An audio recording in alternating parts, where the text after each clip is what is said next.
I'm Ravi Gurumurthy, I'm the CEO of Nesta, and Nesta is an innovation agency for social good.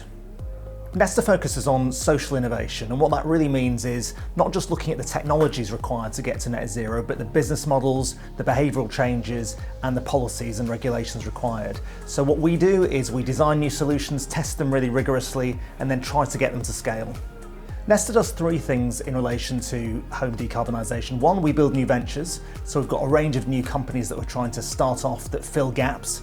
Secondly, we're running experiments in how to shift people's demand or how to get people to take up heat pumps. And thirdly, we're looking at new policies and regulations to drive those new business models.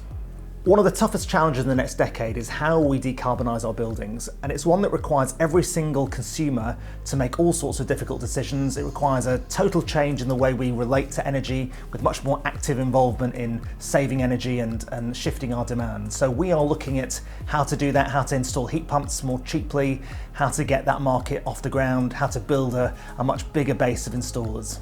Nesta's focused on food because it has a big external cost. We're actually focused mainly on obesity and the impact of sugar on waistlines. We've doubled the levels of obesity in the last 30 years, but there's many co-benefits with sustainability, because if we can shift people's diets away from the meat-dominated diet that we have today, there are big emission savings. And many of the levers we've got, such as sugar taxes or labelling or regulation, can achieve both an environmental benefit as well as a health benefit.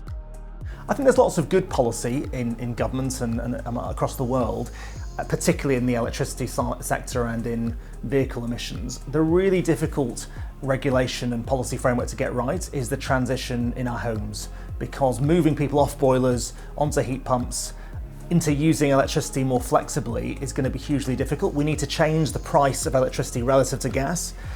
We also need to change the way in which energy companies relate to consumers, so that they don't just sell people more energy, but actually help them save and flex their energy use. Well, I think the way we shift behaviour is actually less through just pure informing people, because awareness actually often doesn't translate into action. What really matters is making this absolutely easy, cheap, making it something that is the norm, that other people do, that they see is happening in a widespread way.